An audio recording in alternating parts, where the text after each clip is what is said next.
तो वहां एक बहन ने हमें अपने घर बुलाया। बहन ने तो हमें बढ़िया बुलाया बिठाया, पर उनका मन मिल नहीं रहा था। उनकी माँ ने हमें बुलाया था। कथा चल रही थी बाजू में, वो कथा सुनने आई। माँ को अच्छा लगा तो मम्मी ने हमें इनवाइट किया, गुरुजी 2 मिनट के लिए आना। हम गए। जब हम उनके घर गए तो उनकी बेटी कुछ उखड़ी उखड़ी थी। हमने बहन की तरफ देखा, पूछा, बहन आपको क्या हुआ? हमारे आने से आप खुश नहीं हैं क्या? क्या हुआ आपको? बोले महाराज जी नहीं, हमारी माँ सत्संग करती है, कथा में जाती है, हमारा मन नहीं करता कथा में जाने का। हमने कहा लो, मम्मी कथा में जाती है, बिटिया तुम क्यों नहीं जाती हो कथा में? बोले गुरुजी मैं कथा में विश्वास बिल्कुल नहीं रखती। मैंने कहा फिर कहां रखती हो? बोले मैं कर्म में विश्वास रखती हूं, कर्म करती हूं। कर्म करो बस, कर्म ही पूजा है। अब मैंने सोचा कि इसकी अज्ञान की आंखें बंद कर दूं और ज्ञान की आंखें। तब मैंने उस बेटी को अपने सामने चेयर पे बिठाया। मैंने कहा 5 मिनट का मुझे समय दो और तुम यहां बैठ जाओ। अब वो बैठ गई मेरे सामने। अब हमने उस लड़की से कहा कि आप कहती हो कर्म ही पूजा है। अब हमने उससे प्रश्न किया कि बेटा ये बताओ कि कर्म क्या है? कर्म क्या है? आप लोग भी कई बार कहते होंगे कि कर्म ही करते रहो। भगवान भी कर्मों का ही फल देते हैं। जब हम अच्छा करेंगे तो अच्छा फल मिलेगा, बुरा करेंगे तो बुरा फल मिलेगा। जब हमारे कर्मों का ही फल हमें मिलना है तो फिर हम भगवान की भक्ति क्यों करें? बात बिल्कुल सही है। एक अज्ञानी आदमी यदि ऐसी बातें करे तो कोई अतिशयोक्ति नहीं है, आश्चर्य नहीं है, बात ठीक है, तर्क संगत बात है। अब मैं इसके समाधान की ओर आपको ले जाता हूं। मैंने उस लड़की को सामने बिठाया। मैंने कहा बहन ये बताओ कि कर्म क्या है?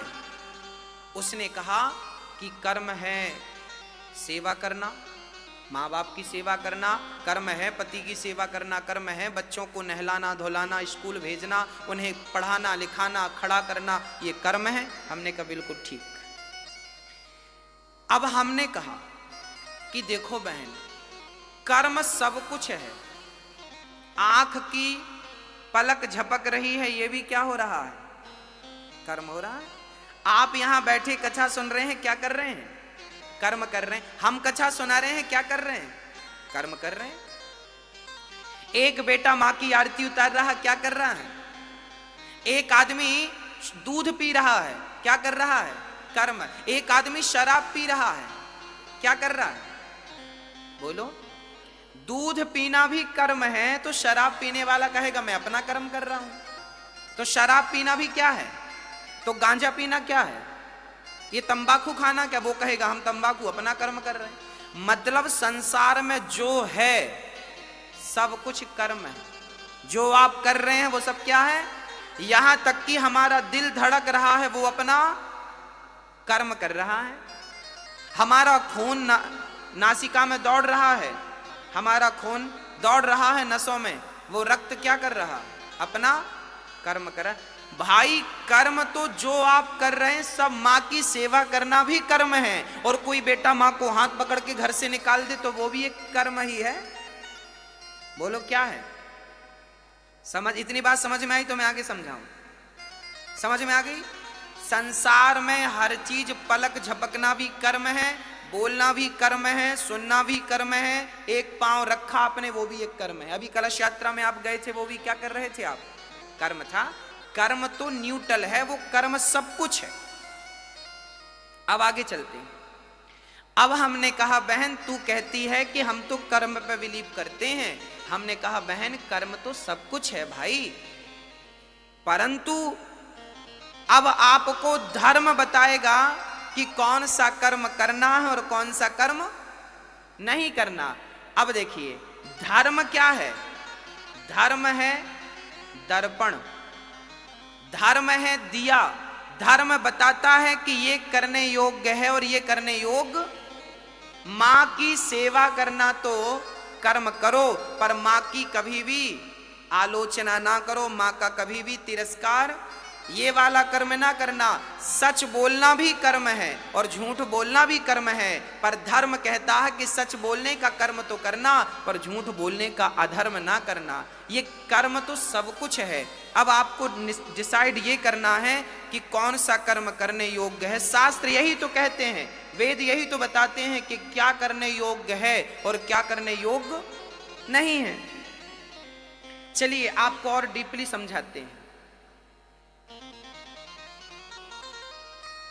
हमारी माताएं पुराने जमाने में जब गेहूं साफ करती थी ना, तो एक सुपड़ा होता था, सूपा, ऐसे ऐसे, क्या बोलते आप लोग? छावड़ा? हाँ आप समझ रहे हैं, सूप बोलते, सूपा बोलते, सुपड़ा बोलते हैं, सारी चीजें हैं। वो क्या होता है मेरी माँ, उससे ना हमारी माताएं गेहूं डालती हैं उसमें और साफ करती हैं। उसमें से क्या करती हैं, मिट्टी मिट्टी अलग हो जाती है, भूसी अलग हो जाती है। जैसे गेहूं जब लिया था सुपड़े में तो गंदा था, पर साफ करने के लिए सुपड़े को हिलाया तो साफ हो गया। ऐसे ही सारा कुछ कर्म है, पर जब धर्म का सुपड़ा आप लेकर उस कर्म को छानेंगे तो धर्म धर्म अलग हो जाएगा, अधर्म अधर्म अलग हो जाएगा, अच्छा अच्छा कर्म अलग होगा, बुरा बुरा कर्म। अब उसमें से क्या आपको करना और क्या आपको नहीं करना। अब आगे चलते हैं। अब प्रश्न ये खड़ा हो गया कि महाराज जी, जब अब गीता में और रामचरितमानस में लिखा है कि कोऊ ना काहू को सुख दुख कर दाता, निज कृत कर्म भोग सब भ्राता। ये रामचरितमानस में श्री लक्ष्मण जी ने साधराज को समझा रहे हैं कि कोऊ ना काहू को सुख दुख कर दाता। कोई किसी को सुख नहीं देता, कोई किसी को दुख नहीं देता। सुख दुख अपने कर्मों का ही फल है। जैसा कर्म करोगे वैसा, पेड़ बोए बबूल का तो आम कहां से आए, जैसी करनी वैसी भरनी। अच्छा कर्म करोगे अच्छा, बुरा कर्म करोगे। उस लड़की ने हमसे यह प्रश्न किया।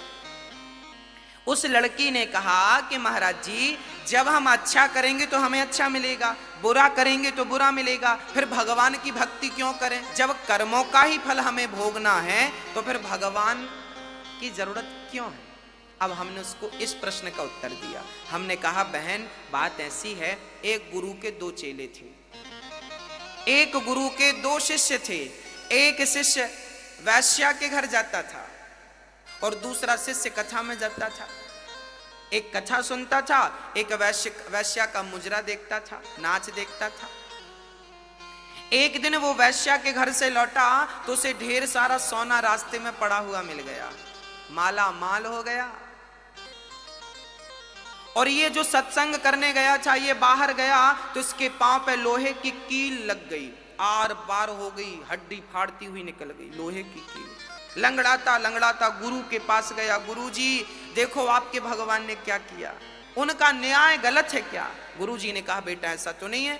तो चेले ने कहा कि वो वैश्या के घर जाता था, उसे सोना मिला, मैं सत्संग में जाता था तो लोहे की कील मिली। अरे भाई सोना तो मुझे मिलना था क्योंकि मैं सत्संग कर रहा था, और लोहे की कील तो उसे लगनी थी क्योंकि वो गलत कर रहा था।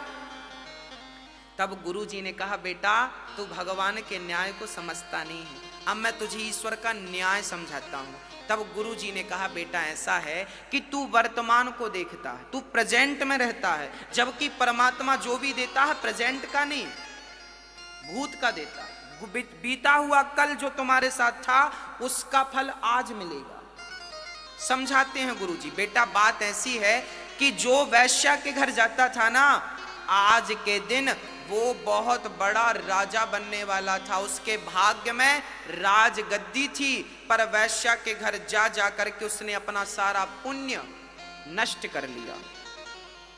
और उसे राजा बनना था, सोने चांदी के उसे खजाने मिलने थे, परंतु जब उसने वैश्या के घर जा जाकर अपना पुण्य नष्ट किया तो अब उसे इतना सा ही सोना मिला, उसी में उसको संतोष करना पड़ा। और तुझे आज के दिन तुझे मरना था, आज तेरी मृत्यु निश्चित थी, परंतु तूने सत्संग किया, भगवान की कथा सुनी, भगवान का नाम जपा, तो भगवान ने तेरी मृत्यु को लोहे की कील में ही तब्दील कर दिया। ये ईश्वर का न्याय है, ईश्वर का। तुम्हें तुम्हारे कर्मों का ही फल मिलेगा। याद रखना, तुम्हें तुम्हारे कर्मों का फल मिलेगा, परंतु भगवान यदि मेहरबान होंगे तो तुम्हारे भाग्य में, यदि सुदामा के भाग्य में जीवन भर की दरिद्रता थी, परंतु भगवान की शरण में गए तो वो दरिद्रता सुदामा के मरते दम तक दरिद्रता थी, पर जब भगवान की शरण में गए तो उस दरिद्रता को मिटाकर 2 लोकों का मालिक बना दिया कि नहीं? हाँ, तो परमात्मा की शरण में जब हम जाएंगे तो हम पापी हैं, भगवान की शरण में जाएंगे तो वो हमारे सारे पापों को, संसार भव सागर तुम पार नहीं कर सकते। क्या होता है, मेरी माँ छोटे छोटे बच्चों को जब आप उंगली पकड़ के चलाते हैं ना, तो रास्ते में छोटे छोटे गड्ढे मिलते हैं। जब छोटे छोटे गड्ढे मिलते हैं तो मम्मी छोटे से बच्चे को क्या करती है? क्या करती है? गोद में लेती है और पार करा देती। गड्ढा पार हुआ तो फिर उतार देती है। जैसे माँ बच्चे को गड्ढा गोद में लेकर पार कराया, ऐसे भगवान की शरण में रहोगे तो भव सागर गोद में लेके पार करा देंगे, पता नहीं लगेगा कि कब पार हो गए। ये उनकी शरणागति में ही संभव है। हमारी और आपकी भक्ति में ताकत नहीं है कि हम उन्हें पा सकें। उनकी कृपा होगी तो उन्हें पाया जा सकता है, अन्यथा हम में ऐसी कोई खास बात, हम में कोई योग्यता नहीं है। ईश्वर को अकारण करुणा वरुणालय कहते हैं, जो अकारण करें। बिंदु जी महाराज लिखते हैं, न जाने कौन से गुण पर दयानिधि रीझ जाते हैं, यही सदग्रंथ कहते हैं और यही हरिभक्त गाते हैं। न जाने कौन से गुण पर दयानिधि रीझ जाते। इसलिए आप भी कर्म तो करिए, पर कर्म के साथ भगवान से जुड़े रहने में कोई नुकसान नहीं।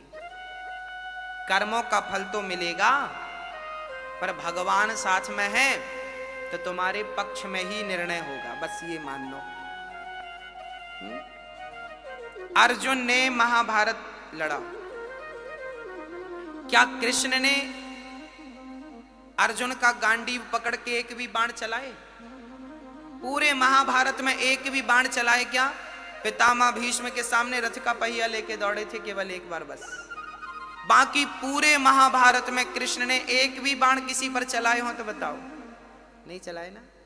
बिना बाण चलाए अर्जुन को क्या करते रहे? केवल मार्ग बताते रहे। कर्म तुझे ही करना पड़ेगा, पर तेरे कर्म के साथ जब गोविंद की कृपा जुड़ती है ना, तो कहते हैं ना, चलना तो एक पांव से भी होता है, पर दोनों पांव हो तो बात ही कुछ और है भक्तों। ऐसे पहला पांव है कर्म और दूसरा पांव है धर्म। तो कर्म भी ना छूटे और धर्म भी, दोनों। पक्षी को उड़ने के लिए एक पंख नहीं, 2 पंख चाहिए। हमारी भी जिंदगी में ये 2 पंख हैं, एक पंख है कर्म, दूसरा पंख है धर्म। इसलिए कर्म भी करो, पर किसके साथ रहकर करना है? किसके साथ रह के करना है? धर्म के साथ रहकर करना है, धर्म को नहीं छोड़ना। तो भगवान क्या करते हैं? तापत्रय विनाशाय दैहिक दैविक भौतिक